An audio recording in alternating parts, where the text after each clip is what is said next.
오늘은 특별히 어버이 주일이고 또 온 가족이 함께 예배드리는 주일입니다. 오늘 왜 갑자기 한 청년의 이야기를 들려주시는가?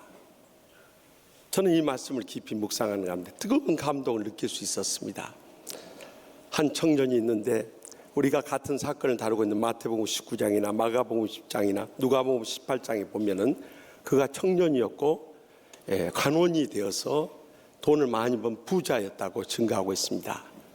그런데 그가 어느 날 예수님을 찾아와서 선생님이여 무슨 선한 일을 행하여야 영생을 얻으리까 하고 묻습니다. 그때 예수님께서 어찌하여 선한 일을 내게 묻느냐? 선한 분은 오직 한 분이시니라. 내가 생명에 들어가려면 계명들을 지키라 하고 말씀합니다. 그러자 어떤 계명을 지켜야 합니까? 했을 때 오늘 본문 18절에 19절에 예수님께서는 살인하지 말라, 간음하지 말라, 도둑질하지 말라, 거짓 증거하지 말라 하고 이 6계명부터 9계명까지 말씀하신 다음에 다시 돌아가서 5계명인 내 부모를 공경하라 하시고 또 10계명에도 없는 내 이웃을 내 자신같이 사랑하라 하고 명령하셔요.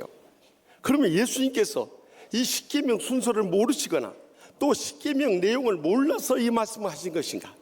저는 이 말씀을 붙잡고 지난 한 주간 깊이 묵상하는 가운데 이 어버이 주일이요 온 가족이 함께 드리는 이 예배 가운데 지난날에 우리의 신앙생활을 돌이켜보면서 우리에게 무엇이 부족한가를 깨우쳐주는 하나님의 음성을 다 함께 받을 수 있길 바랍니다. 먼저 본문 19절 하반절 말씀 다 같이 읽겠습니다.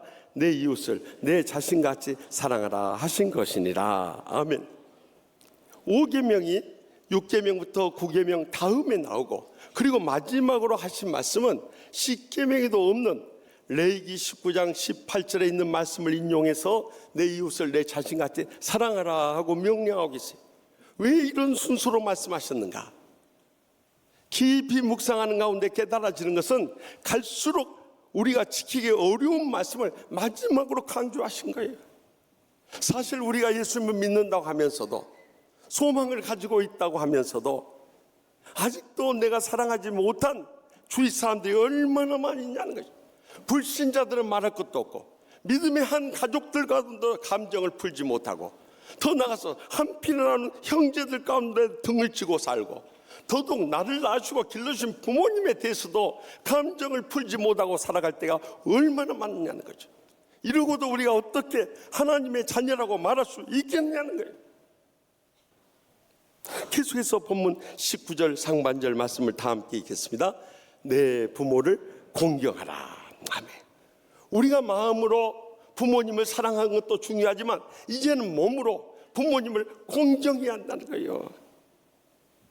우리가 주님 안에서 성수하라는 주제를 다루고 있는 이 야고보서에 보면 특별히 2장에서 행함이 없는 믿음은 죽은 것이고 행함을 통해서 우리의 믿음이 온전해진다고 강조하고 있어요. 아무리 부모님 사랑한다고 말로만 떠들면서 몸으로 섬기지 못하면 그 사랑은 진정한 사랑이 될 수도 없고 온전한 열매도 맺을 수 없는 것입니다. 요즘 점점 늙고 병들어가는 부모님을 모시기는커녕 그런 부모님을 외면하는 자식들이 얼마나 많은지요.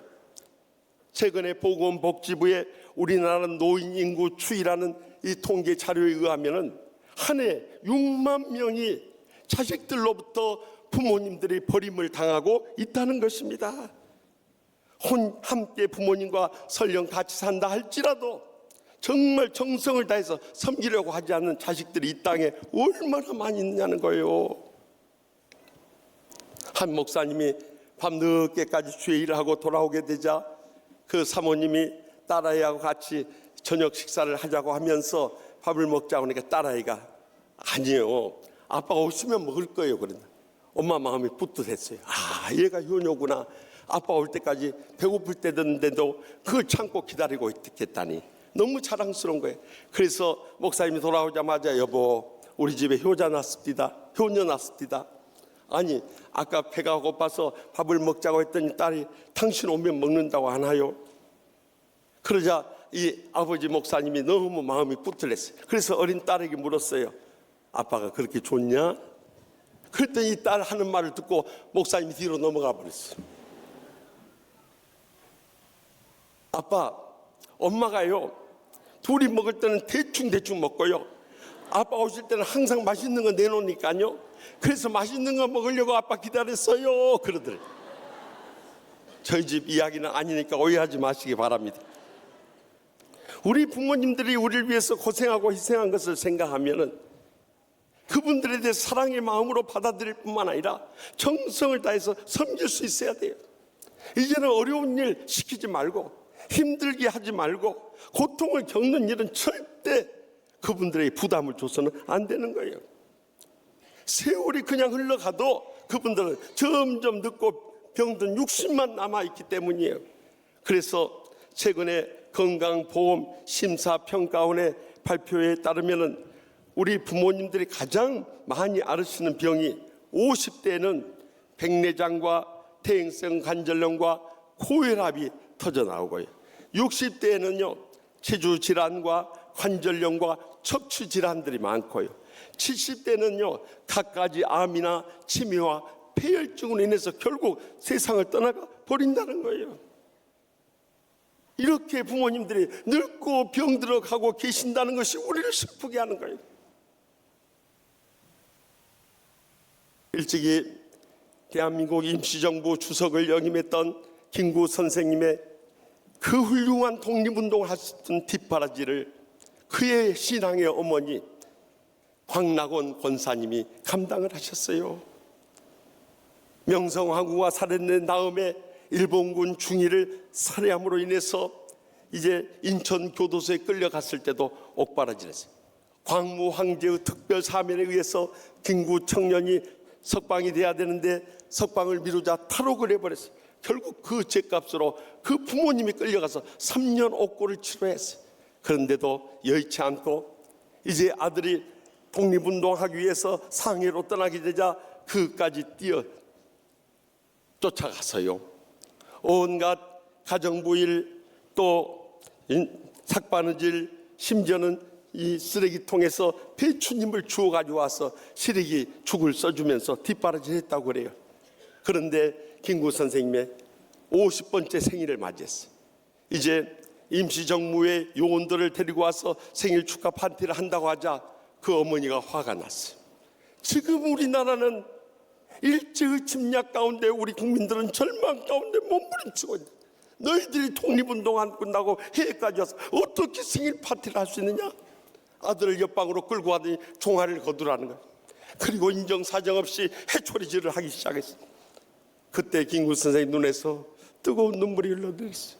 그러자 아직도 정신 차리지 못하고 눈물이나 흐르냐 하면서 야단을 쳤을 때 김구 선생님이 그렇게 말했다는 거예요. 어머니, 아파서 우는 것이 아니라 어머니의 매질에 하는 힘이 예전에는 세찼는데 우리 어머니의 힘이 이렇게 약해졌다는 것이 슬퍼서 웁니다. 그렇다. 우리 부모님들이 이렇게 우리를 낳으시고 기르시고 뒷바라지 하시다가 점점 힘을 잃고 떠나가고 있다는 걸 생각할 때 이제 남은 여생이라도 우리가 정성을 다해서 섬기며 공경할 수 있기를 바랍니다. 우리가 부모님들을 몸으로 섬기며 공경하게 될 때 주님께서 10계명인 5계명을 통해서 출애굽기 20장 12절에 뭐라고 약속하십니까? 내 부모를 공경하라. 그리하면 내 하나님 여호와가 내게 준 땅에서 내 생명이 길리라 약속하세요. 이 말씀을 더 구체적으로 풀어서 신약 성경인 에베소서 6장 2절에서 3절 말씀에 내 아버지와 어머니를 공경하라. 이것이 약속 있는 첫 계명이니 이로써 내가 잘되고 땅에서 장수하리라 하고 약속하십니다. 우리가 부모님께 정성을 다해서 몸으로 섬기게 되면요, 부모님의 여생이 건강하고 장수하실 뿐만 아니라 우리가 잘되는 물질의 축복을 받고 또한 장수하는 건강의 축복도 누리게 될 줄 확실히 믿습니다. 마지막으로 본문 21절에서 22절 말씀을 다 함께 읽겠습니다. 예수께서 이르시되 내가 온전하고자 할진대 가서 내 소유를 팔아 각 사단한 자에게 주라. 그리하면 하늘에서 보화가 내게 있으리라. 그리고 와서 나를 따르라 하시니 그 청년이 재물이 많음으로 이 말씀을 듣고 근심하며 가니라. 아멘. 이 부자 가놓은 청년에게 그 십계명의 말씀을 하고, 또한 십계명에는 없지만은 레위기에 그 중요한 말씀하셨을 때 나는 이것을 어렸을 때부터 다 지켰다고 장담하게 됩니다. 그러자 예수님께서 그의 가장 약한 것을 지적하십니다. 내가 온전하고자 한다면 가서 내 소유를 팔아서 가난한 자들에게 나눠주라. 그리하면 하늘에서 보화가 내게 있으리라. 그리고 와서 나를 따르라 하고 명령. 그런데 이 부자 청년 간호는 재물이 너무 많아서 그것을 아까워서 처분할 수가 없는 거예요. 결국 근심하면서 예수님 곁을 떠나갔다는 거예요. 그는 물질 때문에 영원한 복을 잃어버리고 말았던 거예요. 오늘날에도 물질이 아까워서 부모님 섬기다가 영원한 복을 잃어버린 자식들이 이 땅에 얼마나 많이 있습니까? 사실 우리 부모님들이 평생 우리에게 쏟아준 것 생각하면 우리가 평생 갚아도 다 갚을 길이 없어요. 그런데도 우리는 그 모든 걸 잊어버리고 오히려 불만을 품고 불평하고 원망하는 일만 일삼고 있으니 이 얼마나 안타까운 일인지 아는 거예요. 한 초등학교 어린이가 교회에 가기 전에 지난 한 주간 동안 엄마 아빠한테 해줬던 것에 대한 청구서를 엄마 아빠 책상에 딱 써놓고 왔어요. 아빠 구두 닦아준 값 2,000원, 아빠 심부름 해준 값 5,000원, 엄마 이불 개준 값 1,000원, 엄마 청소 도와준 값 5,000원, 또 엄마 설거지 해준 값 5,000원, 합계 18,000원. 엄마 아빠가 그 청구서를 보고 빙긋이 웃습니다. 우리 아들이 참 웃기네. 그리고 이 아들은 교회 학교 가서 예배 드리고 친구 집에 놀다가 밤늦게 돌아갔어요. 돌아가서 보니까 아들의 책상 위에 엄마 아빠의 청구서가 써 있었습니다. 너 낳아준 값 무료, 먹여준 값도 무료, 입혀준 값도 무료, 재워준 값도 무료, 학교 보내준 값도 무료, 용돈 대준 값도 무료, 아플 때 밤새면서 병간호해준 값도 무료, 지금까지 모든 종성을 다 쏟아 뒷바라해 준 값 무료, 합계 무료. 그 엄마 아빠의 청구서를 보던 아들의 두 눈에서 뜨거운 눈물이 흘러내리더라는 것입니다. 사실 그렇습니다.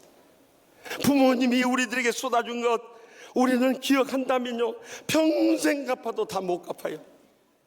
특별히 우리 한국의 부모님들은 자식들을 낳아서 기르기는 것만 하는 거 아니에요. 결혼시켜주고 직구해주고 또 필요한 거 있다면 차 사주고 뒷바라지 해주고 용돈 주고. 세상에 이런 부모는 전 세계 다녀봐도 없어요. 그렇게 자식들한테 다 쏟다 보니까 우리나라 부모님들의 빈곤율이 OECD 경제협력개발기구 국가 중에서 가장 높은 거예요. 이런 부모님들 우리가 어떻게 보답해 드려야겠어요? 다른 때는 보답하지 못한다 할지라도 어버이날이나 어버이 주일이라도 물질을 꺼지 않고 드려줘야 할 거 아니에요. 지난 화요일 일과를 마치고 밤늦게 YTN 뉴스를 보는데 어버이날을 맞이해서 한 달 동안 전국에 있는 어버이들에게 설문조사했어요. 우리 부모님들이 가장 받고 싶은 선물이 무엇인가? 첫째가 현금이었어요. 다른 자질구레한 선물 사올 거 아무것도 없다는 거예요. 현금 주면 뭐든지 살 수 있다는 거예요. 두 번째가 전화했어요. 다른 건 못해도 전화라도 한 통화 해주면 좋겠다. 세 번째가 편지였어요. 전화하기 힘들면 문자라도 보내줬으면 좋겠다는 거예요. 네 번째가 꽃다발은 꽃다발인데 돈 꽃다발이요. 그 꽃다발에다가 돈 끼워주면 더 좋다 이거요. 마지막 다섯 번째가 아기자기한 인테리어 소품 사주는 거 필요하다고. 또 나이가 많은 든 자식을 둔 부모들은 자식들이 선 보는 거 그것이 큰 선물이라 이거요. 그런데 반대로 부모님이 제일 싫어하는 선물이 뭔지 아세요? 첫째가 책이라는 거죠. 눈 어두운데 뭔 책을 또 읽으라는 거예요. 두 번째가 케이크라는 거예요. 당뇨한데 뭔 케이크를 사줘? 나 빨리 가란 소리냐 이 말이요. 세 번째가 꽃다발이요. 별로 반갑지 않은 꽃다발. 그런데 더 가슴 아픈 건 네 번째가 그것도 좋아요. 좋아. 생화도 아니고 좋아를 주면은 뭐가 기쁘겠냐. 마지막 다섯 번째가 도저히 쓸 수도 없는 최신형 휴대폰 전화 나보게 주어서 이거 작동도 못 시키는데 어떻게 쓰란 말인가 하는 거였어요. 여러분, 하나님 앞에 11조 생활하고 또한 부모님께 이 11조를 바친다는 것은 그 성경적인 근거가 있는 말이에요. 신명기 14장 28절에서 29절에 보면 이스라엘 백성들은 하나님 앞에 11조를 바쳐서 성전을 운영하는 레인들을 돌봤을 뿐만 아니라 3년마다 한 차례씩 이제는 고아와 가부와 또 나그네들 돕는 10의 1조를 또다시 바쳤던 그런 기록이 있어요. 사실 이 11조라는 것은 여호와 증인을 비롯해서 이단들은 이 11조는 율법이 주어지기 전 500여 년 전에 주어졌음에도 불구하고 율법이라고 거짓으로 알리면서 11조 바칠 필요 없다고 합니다. 그러나 예수님께서는 마태복음 23장 23절에서 화 있을진저 외식하는 서기관과 바리새인들이야, 너희가 박하와 해안과 근처의 11조는 들이되 율법에 더 중요한 바 정의와 긍휼과 믿음은 버렸다. 그러나 이것도 행하고, 다시 말하면 율법에 더 중요한 정의와 긍휼과 믿음도 행하지만 저것도 박하와 근처와 해양의 11조도 버리지 말아야 할지니라 분명히 강조하고 계세요. 그러면 11조를 우리가 바치게 되면 어떤 복을 누리는가? 말라기 선지자를 통해서 하나님의 것을 도둑질하지 말라고 가르치면서 말라기 3장 10절에 만군의 여호와가 이르노라, 너희의 온전한 11조를 창고에 들여 나의 집에 양식이 있게 하고 그것으로 나를 시험하여 내가 하늘문을 열고 너희에게 복을 쌓을 것이 없도록 붙지 아니하나 보라. 분명히 약속하고 계시는 거예요. 실제로 미국에 가서 보니까 앞서간 신앙의 재벌들, 치아강 윌리엄 콜게이트나 강철왕 앤드류 카네기나 백화점왕 존 워너메이커나 자동차왕 헨리 포드나 또한 석유왕 존 락펠러나 또한 요즘에 컴퓨터왕 빌 게이츠에 이르기까지 그들은 하나님 앞에 10의 1조 이상, 어떤 분들 10의 9조까지 바친 분들이 있어요. 그뿐만 아니라 부모님께 공경하는 것에서 말할 것 없고 고통당하는 이웃들을 위해서 자신의 재산을 다 내놓고 하나님 나라를 위해서 귀하게 쓰임 받았던 거예요. 이것이 세계적인 재벌들의 공통적인 특징. 우리는 자식들한테 다 물려주고 하나님의 심판대 앞에 설 때 뭐라고 말할 것입니까? 저는 그래서 감히 확신과 체험을 가지고 결혼식 때 결혼하는 부부들에게 두 가지를 요구합니다. 11조를 하나님 앞에 바치고 11조를 따로 떼어서 절반 나눠서 양가 부모님께 매달 살아계신 동안 용돈을 보내드리라 하고, 뿐만 아니라 요즘엔 한 가지 덧붙였어요. 우리나라가 저출산율로 인해서 이제는 나라가 무너지게 되고 교회가 문을 닫게 생겼어요. 그래서 자식들 둘 이상 낳아야 됩니다. 아멘? 아멘 안 하면 나 결혼식 계속 주례 안 해버리려면 그렇게 강조하고 있어요. 왜 강조하느냐? 우리가 물질로 부모님께 감사드릴 때 하나님께서 기뻐 받으실 뿐만 아니라 부모님의 여생과 우리의 여생과 우리 자손들의 여생까지 천배나 만배나 갚아주실 줄 확실히 믿기 때문입니다. 사실 우리가 이렇게 효도할 수 있는 날들이 많이 남아있지 않아요. 더욱이 우리 아버지들이 어머니보다 일찍 세상을, 최근에 세계보건기구에서 2019년 세계보건 통계를 발표했는데 우리나라 편도 보면은 이 아버지들이 이 사회의 계급적인 구조와 또한 타락한 음주 문화 때문에 얼마나 지치고 힘들게 살아가고 있는지 어머니들보다 6년 빨리 세상을 떠난다는 통계가 나와 있어. 그래서 우리가 잘 아는 크리스찬 시인인 정호승 씨가 저기 경상남도 하동에서 태어나가지고 초등학교 1학년 때 대구로 이사를 왔어요. 아버지가 은행을 다니시다가 그때만 하더라도 윤택한 삶을 누리고 있었는데 중학교 1학년 때 아버지가 더 많은 돈을 벌기 위해서 사업을 시작했다가 완전히 망해버렸어요. 그리고 나서부터 아버지가 무슨 직업을 했는지 알지 못했대. 가난에 쪼들려서 이 학생 시절에 방황하는 그런 반항의 삶을 살았는데 뒤늦게 안 사실은 아버지는 밖에 나가서 지게를 지고 막일을 하고 있었던 거예요. 가정 살림으로는 도저히 대학을 갈 수 없어서 전국 이 문해대에 나가서 거기서 문해 장학생으로 선발이 돼서 대학하고 대학원까지 맞출 수 있었대요. 그리고 한국의 대표적인 크리스천 시인이 됐어요. 그런데 지나간 삶을 돌이켜보면서 아버지의 지난 날의 희생을 잊을 수 없다는 감격 어린 시를 아버지의 나이라는 시에 담고 있습니다. 나는 이제 나무에 기댈 줄을 알게 되었다. 나무에 기대어 흐느껴 올 줄을 알게 되었다. 나무의 그림자 속으로 천천히 걸어 들어가 나무의 그림자가 될 줄 알게 되었다.